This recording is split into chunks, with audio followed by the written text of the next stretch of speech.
Trong video ngắn này là những câu hỏi và câu trả lời của Sư Minh Tuệ về đạo Phật. Mời các bạn cùng lắng nghe. Bây giờ như là con có con cái rồi cũng đau ấy, theo thầy con nên làm để gọi là trợ duyên cho con nhà con để nó có sức khỏe tốt hơn. Vâng, con hiện tại đang bị ốm đau bệnh tật đấy. Thường là đầu tiên thì chưa có gì thì mình đến bác sĩ, đến các thầy thuốc ấy chữa bệnh cho khỏi rồi. Xong xuôi rồi thì mình về khi được lành bệnh rồi mình học cái điều Phật dạy đó để chuyển nhân quả đi. Nếu mà bệnh bác sĩ chữa không khỏi thì mình làm những cái điều thiện để hồi hướng giải trừ những cái nghiệp ác đó. Nghiệp lành nó tới thì nó khỏi bệnh. Ai Di Đà Phật, đừng có làm nhiều điều ác nữa, làm điều thiện. Ai Di Đà Phật. Dạ, xin thầy cũng muốn hỏi là nếu mà sau này mình muốn ít nhất là được làm người ấy, thì có phải là mình cần giữ được ỷ năm rồi đúng không ạ? Vâng. Tại sao lại có câu thân người thân này có được, và lại có câu là thân này giả tạm thì điều này có mâu thuẫn không ạ? Thân này là có được khi mà mọi người có được thân người rồi, như rùa mù bọng cây đấy, mọi người rơi vào địa ngục ngạ quỷ thì không biết khi nào mà lại trở lại làm người được. Nhưng mà đối với bậc thánh nhân ấy, đối với con người ấy, như mà súc sinh nó nhìn lên ấy thì thấy nó quý, địa ngục có thấy nó quý. Nhưng mà như thánh nhân ấy, A La Hán họ thấy thân người là ô uế, giả tạm, khổ đau, đó góc độ nhìn của họ.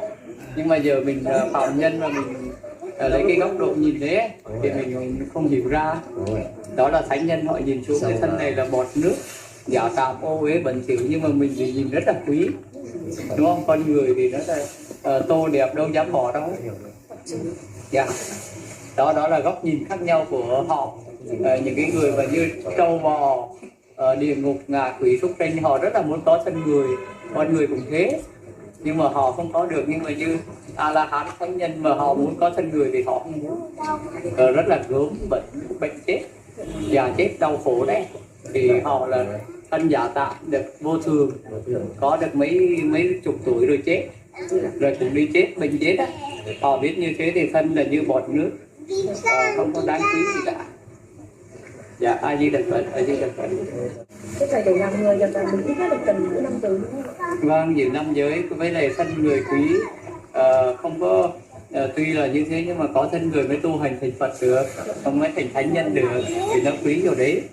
Nhưng mà ở trong cái thân người là có quý và không biết quý. Có những người mà không biết để tu hành mà thành thánh nhân đọa địa ngục thì lại không đáng quý, không ra gì. Nhưng mà có những người mà họ biết được nhờ mấy chục năm đó, nhờ cái thân này mà họ tu thành Phật A La Hán thì họ đối với họ thì rất là quý. Nhưng mà khi mà đạt được rồi thì họ xem cái thân này là không ra gì cả, rất là như huyền hoặc ấy, huyền hóa. A Di Đà Phật.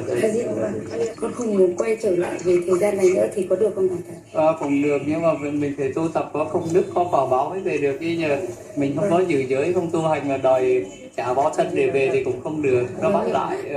Nhưng mà con lại không muốn quay về thời gian, vừa về thời gian con thấy nghiệt ngã và đau khổ lắm. Cái đấy quy luật nghiệp. Giờ mình muốn tu thiền để chuyển cái thức này thành trí thì nó mới thoát được. Nhưng mà giờ mình không tu, thức nó chuyển thành nghiệp rồi nó đọa đi, mình đâu có muốn được. Giờ như một con chó ngoài kia mà chủ giờ nó muốn đi đâu, nó sống đâu được, nó bắt buộc phải ở nhà đó đây, mọi người bắt nhá, nó đâu có đủ phước, nó bị trói đó, giờ đâu mình muốn được. Những nguyện của con là con muốn khi xào vào đáy thân này là con không muốn quay về đây, mà con cũng không muốn làm mồ mả, mà con chỉ muốn là tung ra biển. A Di Đà Phật. Như thế thì nhà mình phải tu hành giữ giới, xả bỏ, đời sống đạt đến A La Hán thì mọi người mới làm được điều đó, hay là làm được quả trình lưu. Và con cũng không muốn là các con mai kia phải cúng dỗ thì con cũng không muốn gì cả, con chỉ muốn thoát khỏi thế giới này. Con thấy là rất là mệt mỏi.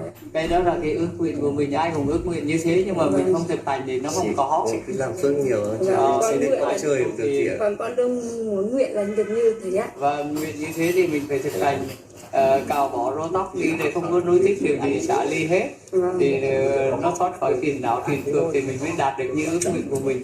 Bây giờ mình không có, chẳng hạn như mình cầm 10.000 mà đòi đi mua cái xe 10 tỷ thì cũng khó khăn khó. Thế con con mới hỏi thầy, thế là con bảo là trước khi chết con không muốn là cúng dỗ hay là ma chay mời thầy đến đấy, bởi vì là con sợ giết sẽ làm hại đến chúng sinh, nên đấy con muốn là xong đi thiêu con xong rồi là tung con ra biển. Ý nguyện của con là như thế.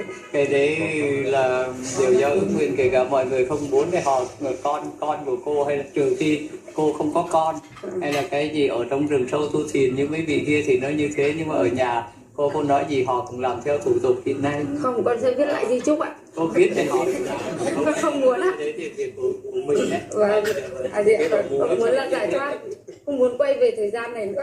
Nếu mà cô muốn ước nguyện như thế thì cô cứ ước nguyện, còn Dạ, xem nếu có hay sao không gì thì việc mở của điện mình không? ai như đẹp. Dạ, vâng, con xin chị em công đức của thầy ạ. Dạ, vâng.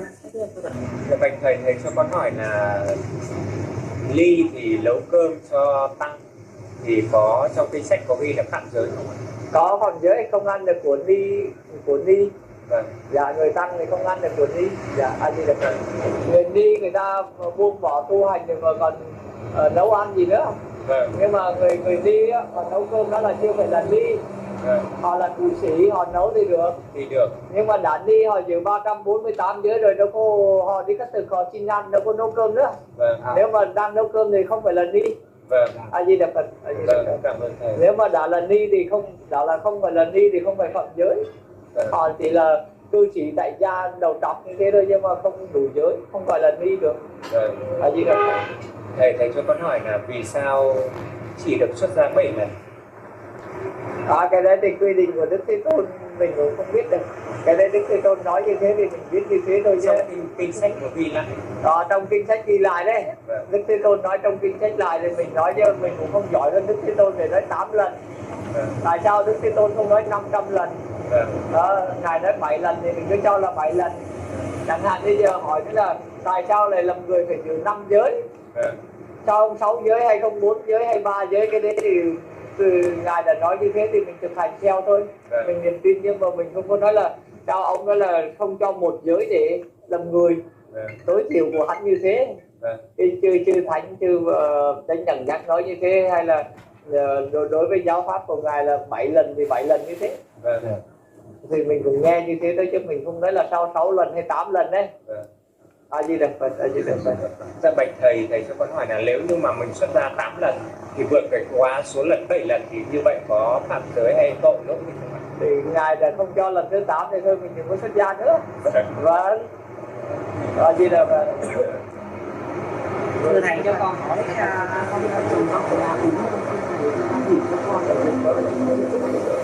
Vâng, cái đấy mọi người cái đấy anh cũng không được đâu. Mọi người về giữ giới làm cái điều thiện, tu hành tu thiện giữ giới, bố thí cho nhiều rồi nghiệp vẫn hết rồi, anh từ lành thôi.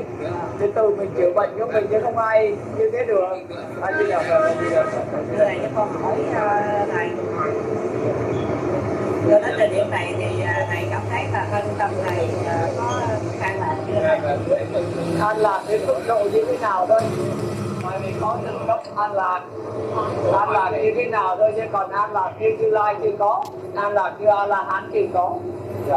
Nhưng mà an lạc hơn người thường một chút, hay là làm ăn một chút tùy theo, nhưng mà mình nói an lạc như thế nào, cũng có an lạc và cũng có chưa an lạc hết, cũng có chưa đầy đủ, đang tập học. Con là một người bình thường giống như mọi người đang tập học kìa, chứ không có phải là Phật A La Hán thánh gì hết. Thầy, con con nước này. A Di Đà Phật, mọi người.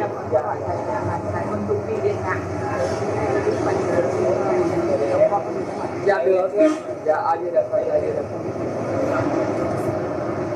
Thầy ơi, bạch thầy cho con hỏi một câu là có phải rằng là nếu vào thiền định và sâu đấy thầy thì trí tuệ khai mở, thậm chí ta có thể là biết được tất cả những các cái kinh sách cũng như là cái đường tu, có phải không thầy? Vâng, thiền định sâu, nhưng mà phải thiền định gì cơ? Phải thiền định theo Phật dạy thì mới được, cái thiền định khác và sâu cũng không được. Dạ, có nhiều loại thiền định. Dạ, A Di Đà Phật. Đi theo tà định sâu vào thì cũng không được. Dạ, A Di Đà Phật. Thầy cho con có một câu đó này, mục tiêu cuối cùng của việc tu tập có phải là để cho thân tâm an lạc không thầy, hay là có thêm một mục tiêu nào sâu xa hơn nữa thầy? Mục đích tu hành nha. Dạ. Mục đích tu hành là để giải thoát khỏi khổ đau thôi. Thì là nếu mà giải thoát khỏi khổ đau thì thân tâm được an lạc. Di Đà Phật, Di Đà Phật. Thầy cho con hỏi là có ba tiếng, thường là có ba tiếng chuông, vậy trong đạo Phật ba tiếng chuông để có ý nghĩa thì không? Tùy theo quy định của nhà chùa hay tùy theo ai? Tùy theo quy định ấy, tùy theo quy định của người nhà đó, hay là thầy mà làm chủ trì ấy, thầy bảo ba tiếng chuông này là như thế này như thế kia là quy định. Ở trên chùa khác này 7 tiếng, ở chùa khác này thì 108 tiếng, tùy theo ý nghĩa của mình đấy, từ cái vị chủ trì đó đặt ra. Chứ Phật thì không bảo là gõ ba chuông gì hết. Và Di Đà Phật, thầy cho con hỏi, mình đã theo đạo Phật thì mình sẽ theo Đức Phật Như Lai chánh kiến như Phật.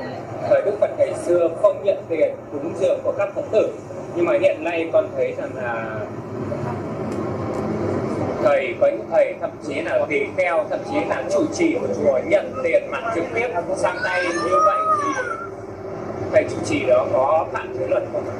Cái đấy thì phạm hay không thì mọi người tự biết lấy, không cần phải nói nữa. Cái đấy Nhưng mà trong cái kinh sách của ghi lại rõ ràng như thế rồi, Phật ghi lại thì không được nhận tiền nữa, nhưng mà họ nhận tiền thì mọi người biết là đâu cần nói nữa.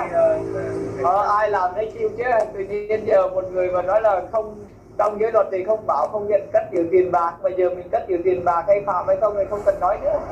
có nghĩa là trong kinh sách là Phật là không được nhận tiền bạc của các Phật tử. Vâng, nhiều mà giờ mọi người nhìn thấy họ nhận thì đâu có cần phải nói nữa, rõ ràng như ban ngày rồi đâu phải hỏi nữa. Di Đà Phật, Di Đà Phật. Giờ một người bảo đó là ai cũng nhìn thấy người kia ăn trộm đồ của người ta, mà giờ hỏi đấy là nói là người kia ăn trộm đúng hay sai, mà pháp luật Việt Nam quy định ăn trộm là phạm pháp. Hỏi người đó có phạm pháp hay không thì ăn trộm là phạm pháp. Như thế này còn rõ, như thế này còn hỏi gì nữa, đúng không? Ai như là Thầy tu tập theo đời ba có hành động là cái phương pháp này là quá là cực khổ, quá là gian nan. Tại sao thầy không chọn một cái phương pháp khác này? Cái này giờ nếu mà ai thấy phù hợp với mình thì chọn, giờ bác chọn cho con thì không đi của bác thì còn đâu nữa. Tại vì người này thấy phù hợp, Thấy người quá là gian nan, quá là khổ. người này thấy gian nan nhưng mà người khác này thấy không gian nan. Ở đâu có ai cũng phải như bác đâu, tâm niệm khác nhau mà. Người này đối với người này thì là gian nan, nhưng mà người này lại không gian nan. Nên là tùy theo cái người ta chọn đấy. Có người thì thích học toán, có người thì thích học văn, tự nhiên mà ép người ta học văn đâu được. Ép người ta, có người thì học lý, học hóa đấy. Tùy theo cái căn duyên của người ta. Chứ đâu có phải là mình, tôi nói là bắt người ta là phải học toán như mình cho đỡ khổ đâu. Có người thì làm nghề bác sĩ, có người thì làm nông, có người thì giáo viên. Cái người này giáo viên về nói là ông làm nông khổ quá, cứ đi làm giáo viên như tôi trong sướng đâu nữa. Theo cái nghiệp, cái căn duyên của người ta. Người làm nông thì thấy không khổ, đúng không? Nhưng mà người giáo viên thì lại thấy người ta khổ. Mình đâu có bắt nói như thế được. Ai đi là Phật, ai đi là Phật đâu. Bạch thầy, thầy cho con hỏi là Đức Phật một ngày tọa thiền bao nhiêu tiếng? Cái đấy thì con cũng không biết được. Tại vì thiền định của Đức Thế Tôn mình không đủ trí tuệ để biết được. Như Lai Ngài có thể là thọ thiền nhiều, có thể là thọ thiền ít, chỉ có Ngài mới biết thôi. Chứ không có ai biết được. Ai đi là Phật, ai đi là Phật. Bạch thầy, thầy cho con hỏi là Đức Phật có thầy? Đức Phật thì không có thầy. Ngài khi trả lời với vị Adhika đấy, Adhika đó thì không có ai thầy của Ngài cả. Ngài từ ngộ, từ giác ngộ, từ tu, từ chứng, rồi từ nói lên cái pháp. Ai là Phật, một người tu hành nếu mà là giáo lý của Như Lai thì ai muốn học cái gì học, tùy theo mình đấy. Giờ con như con nhá, đưa tùy đồ cũng được, đưa tùy tâm cũng được, đưa tùy chú cũng được. Cái gì con tùy cả thì đâu có ai biết gì đâu. Dạ,